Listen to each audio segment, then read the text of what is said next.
Hello students, welcome to the class 10+1 physics unit 10। आज हम इसमें टॉपिक करेंगे displacement relation in a progressive wave. तो प्रोग्रेसिव वेव क्या है, पहले ये देख लेते हैं। Progressive wave is one which travels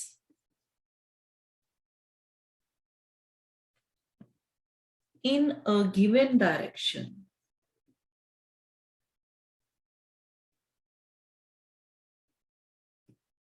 with constant amplitude.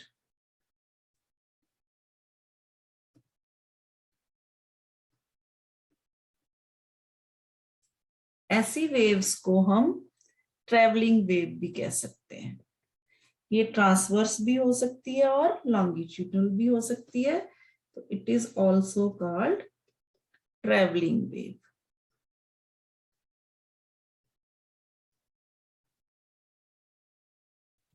इसको समझने के लिए हम एक एग्जांपल लेते हैं।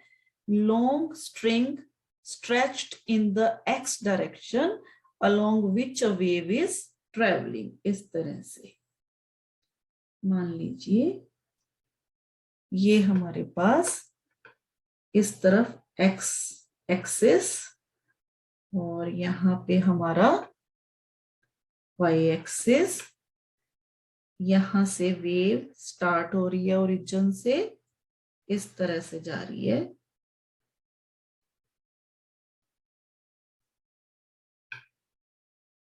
तो इस वेव को हम टाइम एट सम इंस्टेंट, जैसे मान लीजिए t is equal to 0, the shape of the string can be represented with y is equal to function of x into time. अगर time t is equal to 0 है तो हम इसको y is equal to f of x भी लिख सकते हैं, where y is the transverse displacement of the string at position x। तो अगर हम साइन वेव की बात करें तो this function should be periodic both in space as well as in time. अच्छा, जैसे जैसे टाइम बीतता है वेव ट्रेवल्स करती है। अब जैसे जैसे वेव ट्रेवल करेगी तो मान लीजिए यहां से ओ पोजीशन से चल के जो वेव है वो इस तरह से आगे गई, इस तरह से।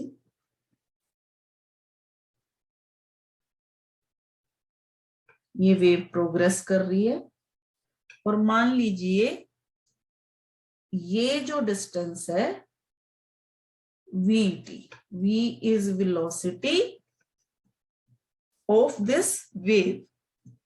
तो ये जो डिस्टेंस है ये हमारे पास आ गया वेलोसिटी इनटू टाइम, यानी कि x।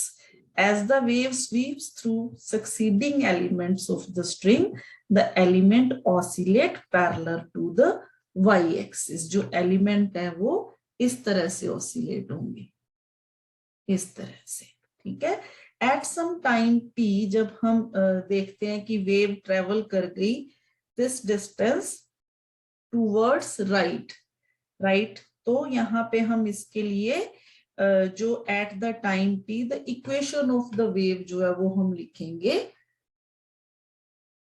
y is equal to f x minus vt। तो इसी तरह से ये जो इक्वेशन है ये उस वेव के लिए है जो राइट साइड पे ट्रेवल कर रही है, राइट को ट्रेवल कर रही है। इसी तरह से अगर हम कोई वेव लेते हैं जो लेफ्ट साइड ट्रेवल कर रही है तो उसके लिए हम फंक्शन लिखेंगे f x प्लस vt, अगर लेफ्ट को ट्रेवल करेगी, यानी कि वेव जो है इस तरफ ट्रेवल करेगी अगर। तो ये हो गया हमारे पास वेव को रिप्रेजेंट करने के लिए, y को रिप्रेजेंट करने के लिए फंक्शन ऑफ डिस्टेंस, वेलोसिटी और टाइम, किस तरह से हम इसको रिप्रेजेंट कर सकते हैं। अब the velocity of a particular phase can be obtained for a particular phase of a wave traveling to the positive x direction. We must have x minus vt is equal to constant. तो यहां से अगर हम इसका differentiate करें, इस equation को differentiating, तो ये हो गया dx bye dt with respect to time. dx bye dt minus v is equal to 0, तो यहां से dx bye dt is equal to v आ गया। v is face velocity of the wave. If wave travels towards negative x axis, that is to the left, then phase velocity is minus v. If wave is traveling towards left, तो ये हमारे पास minus v होगा। तो suppose that at time t is equal to 0, we have a wave train along the string, then the displacement y of the element of the string at position x position पे हम मान लेते हैं जो element है string का, उसकी जो पोजीशन है वो इस तरह से लिखी जाती है, y इज इक्वल टू, जैसे हमने ऑसिलेशंस में लिखी थी, a sin ओमेगा t, इस तरह से हम यहाँ पे लिखेंगे a sin 2 pi by lambda into x, where the shape of the wave is a sine curve. So maximum displacement is a, which is called amplitude of the sine curve. अगर हम यहाँ पे किसी वेव को represent कर रहे हैं तो this is maximum displacement amplitude. This is upward, this is downward. इसी तरह से लैम्डा जो है वो पूरी इसकी वेवलेंथ है।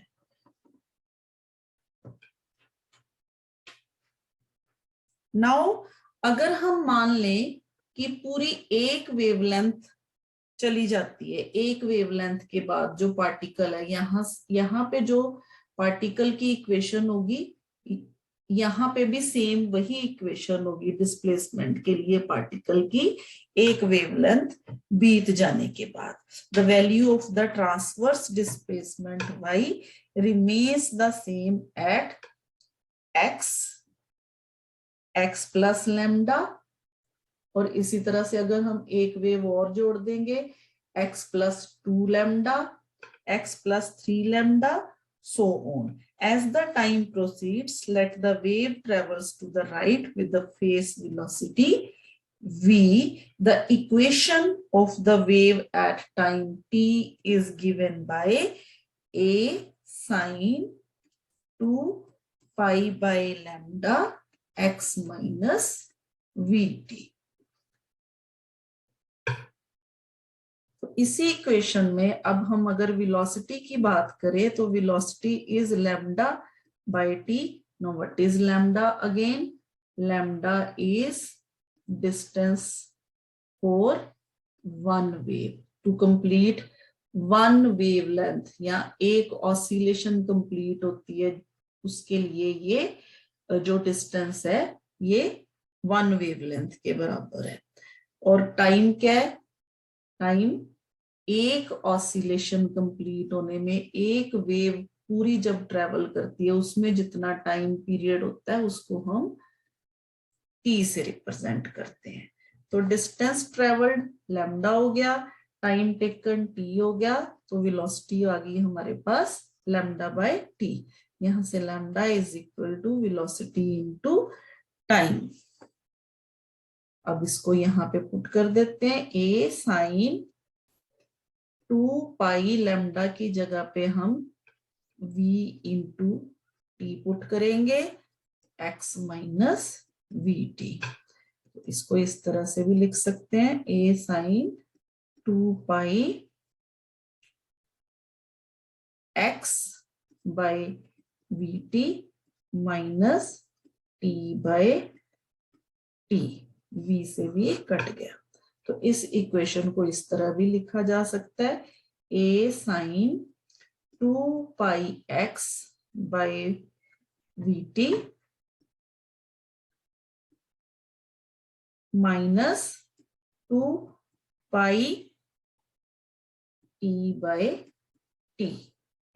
अब यहाँ पे again a sin 2πx by lambda minus 2π1/t जो है वो फ्रीक्वेंसी के बराबर होता है, फ्रीक्वेंसी इनटू टाइम।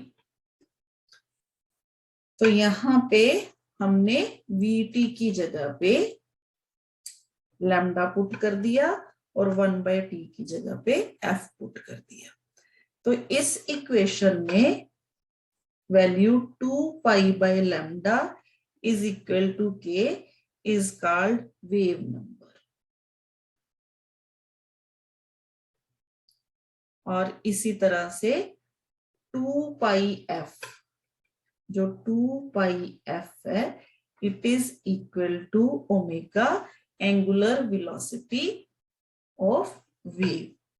तो इसको हम इस तरह से लिख देंगे, इस इक्वेशन को y x t values put कर देते हैं हम, a sin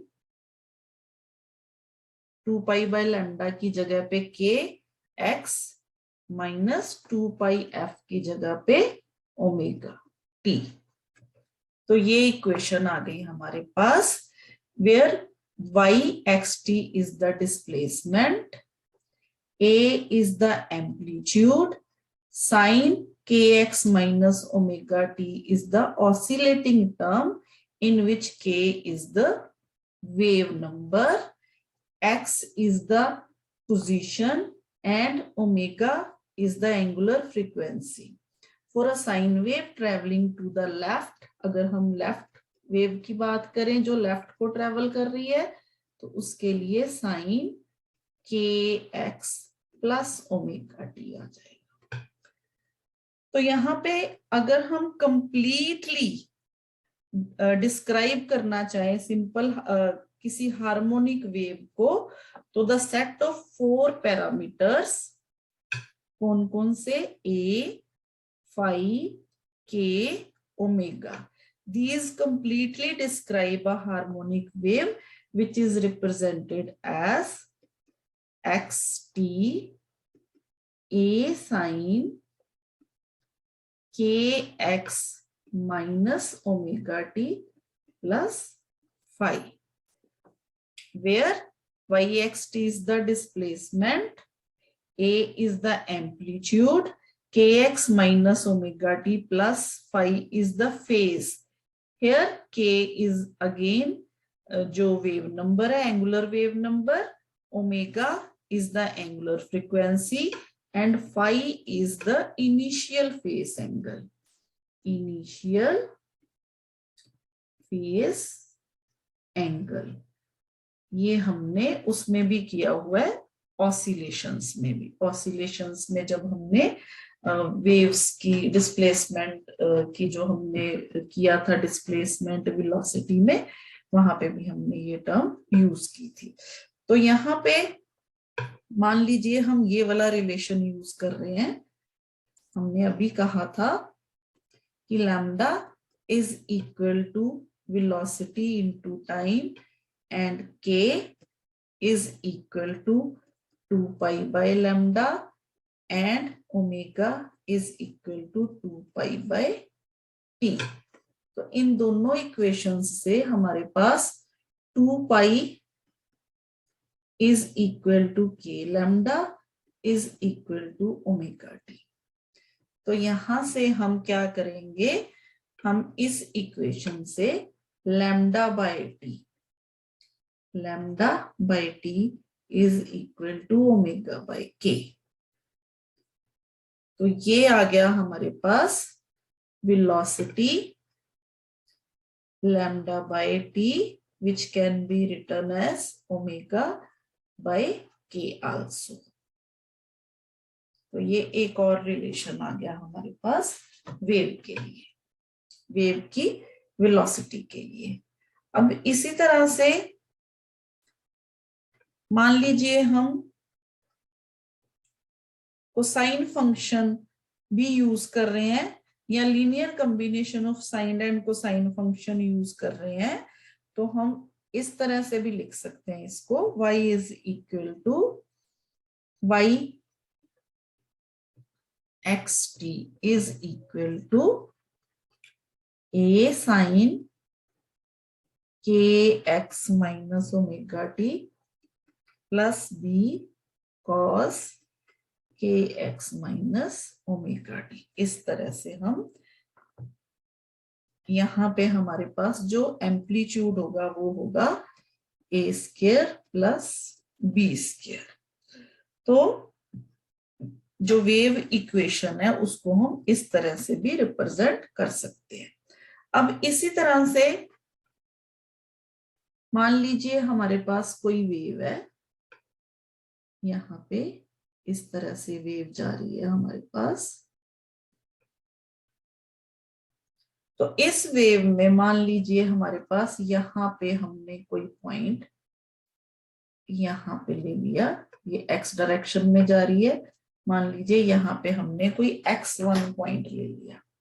अब ये x1 पॉइंट है जो यहां पे लैम्डा डिस्टेंस के बाद, ये हमारे पास लैम्डा डिस्टेंस आ गया। तो यहां पे जो पोजीशन होगी, जो डिस्प्लेसमेंट होगा, जो पोजीशन होगी वेव की, वही इक्वेशन जो है वो लैम्डा के बाद भी आएगी।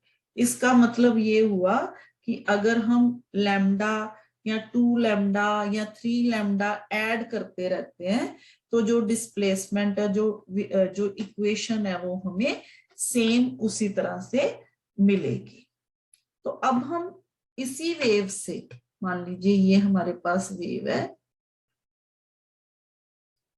इस वेव में this is crest, this portion is called trough, और क्या क्या यहां पे this distance is called wavelength, और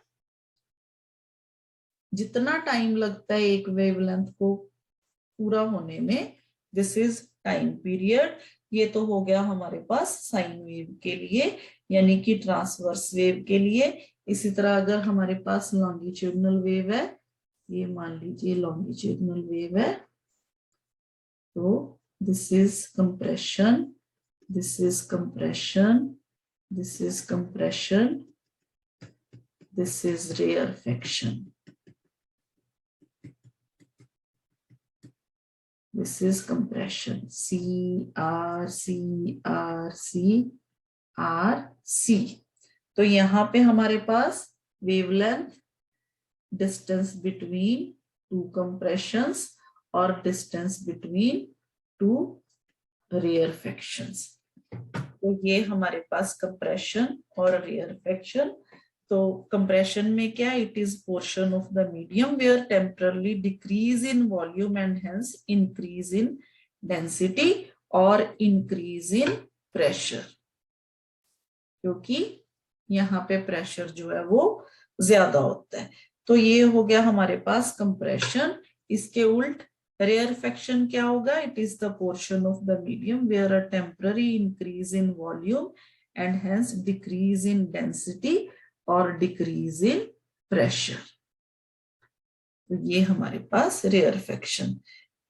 इसी तरह से फ्रीक्वेंसी क्या होगा, फ्रीक्वेंसी ये भी हमने पहले भी डिस्कस की हुआ है। Frequency of wave motion is the number of waves produced per second in a given medium. It may also be defined as the number of vibrations completed in one cycle.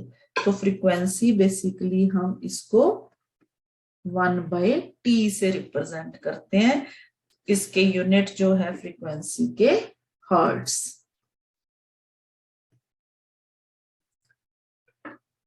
अब इसके बाद आ जाता है amplitude.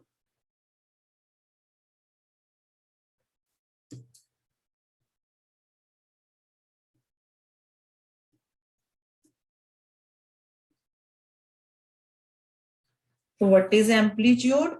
Amplitude of wave is the magnitude of the maximum displacement, is the magnitude of the maximum displacement. इसको हमने अभी A से represent कर रहे थे, तो it can be represented as A, R, whatever you can choose the symbol. तो उसके बाद आ गया हमारे पास फेस. क्या होता है phase? Phase of the wave is the argument. जैसे अभी हमने kx माइनस ओमेगा टी लिया, तो इट इज फेस. तो phase of the wave is the argument kx minus omega t of sine in equation. कौन सी इक्वेशन ली थी अभी हमने? y x t a sine omega, इसी इक्वेशन को a sine kx minus omega t. तो ये इक्वेशन ली हमने. इसी इक्वेशन में जो ये वाली वैल्यू है, इसको हम क्या बोलते हैं? Phase. It represents the state of motion as the wave sweeps through a string element at portion x. The phase changes linearly with time. It means that sine function also changes with time, oscillating between plus two minus. यहाँ पे +1, यहाँ पे -1. It's extreme position value, positive value जो है वो क्या होगी? +1. और इसकी दूसरी जो वैल्यू है वो होगी -1. तो value of displacement y at position x is y maximum. Its extreme negative value correspond to a value of the, यहाँ पे wave moving through the element. Then the value of the displacement y at the position x is y m. इसके साथ आएगा minus. यहाँ पे +ym, यहाँ पे -ym. Thus the sine function and the time dependent phase of wave corresponds to the oscillations of a string element, and the amplitude of the wave determines the extremes of the element's displacement. इसी तरह से what is angular wave number?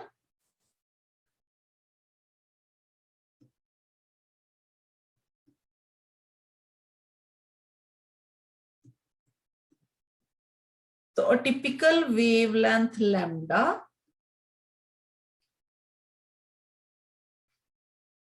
अगर हम lambda की बात करें तो lambda क्या है हमारे पास? अगेन यहां से यहां तक डिस्टेंस भी लैम्डा है, यहां से यहां तक डिस्टेंस भी लैम्डा है. तो ये हमारे पास लैम्डा है.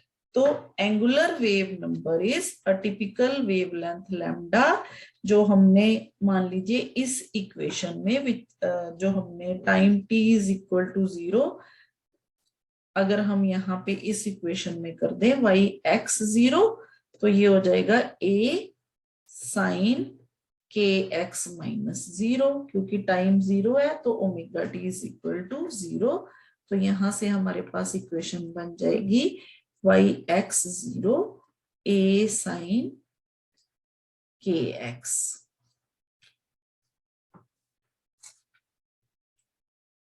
तो अब हम मान लेते हैं यहाँ पे, अभी हमने पीछे जिक्र किया था, यहाँ पे कोई पोजीशन x1 मान ली हमने. तो अब लैम्डा के बाद जो डिस्प्लेसमेंट यहां होगी उतनी ही डिस्प्लेसमेंट यहां पे भी होगी. तो displacement y is the same at both the ends of this wavelength lambda. That is x is equal to x1 और x is equal to x1 plus lambda. यहाँ पे जो ये पॉइंट होगा x1 प्लस लैम्डा। तो displacement y is the same at these both points. तो यहाँ पे a sin kx will be equal to a sin k x1 plus lambda। तो इसको हम इस तरह भी लिख सकते हैं, a sin kx is equal to a sin kx1 plus k lambda। तो a sine function begins to repeat itself when its angle और argument is increased by 2 pi। क्यों? वन वेवलेंथ जो है, again one wavelength correspond to angle 2 pi। यहां तक पाई और यहां तक अगेन पाई, तो टोटल 2 पाई। तो यहां पे हमारे पास k lambda must be equal to 2 pi. तो यहां से आ जाएगा k is equal to 2 pi by lambda. क्योंकि अगर ये सेम है तो यहाँ पे 2 पाई, अगर हम यहाँ पे 2 पाई रख देंगे तो भी वैल्यू जो है वो सेम आएगी। तो k is equal to 2 pi by lambda. अभी हमने इसका पहले भी जिक्र किया, it is angular wave number, angular wave number और the propagation constant of the wave. इसको हम propagation constant of the wave भी कह देते हैं। इसी तरह से मान लीजिए हमारे पास एक वेव है सेम,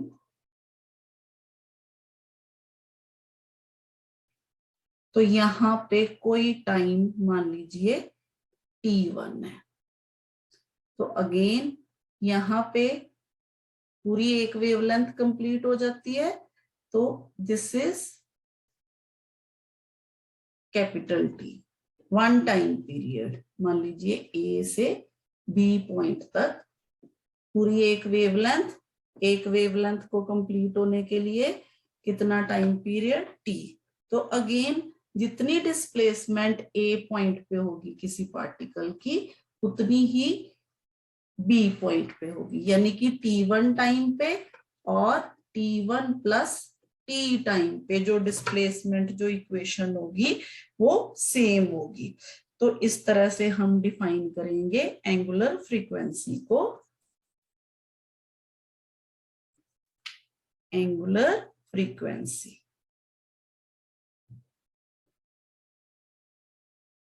तो डिस्प्लेसमेंट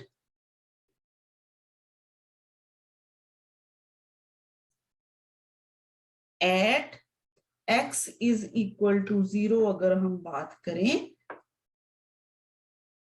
तो y 0t is equal to a sine 0 minus omega t और a sine minus omega t और minus a sine omega t. क्यों? क्योंकि sine minus theta is equal to minus of sine theta, ये इसके बराबर होता है। तो यहाँ पे हम टाइम पीरियड को t से डिफाइन करते हैं। तो अभी जैसे मैंने आपको बोला, this equation minus a sine omega t1, अगर हम यहां से लें t1 is equal to a sine omega t1 plus t, यानी कि इस पॉइंट पे। तो ये आ गया हमारे पास minus a sine omega t1 is equal to minus, यहां पे भी minus a sine omega t1 plus omega t। Again omega t is equal to 2 pi. तो यहाँ पे हमारे पास, यहां से हमारे पास आ जाएगा omega is equal to 2 pi by t. तो here omega is called, omega is angular frequency, angular frequency of the wave. SI unit for of angular frequency is radian per second. Omega के लिए radian per second. So the frequency f of a wave is defined as 1 by t. ये भी हम पहले discuss कर चुके हैं और इसको हम ओमेगा से किस तरह से रिलेट करते हैं, f is equal to omega by 2 pi, क्योंकि हमने अभी omega is equal to 2 pi by t, तो यहां से 1 by t omega is equal to 2 pi f, तो f is equal to omega by 2 pi.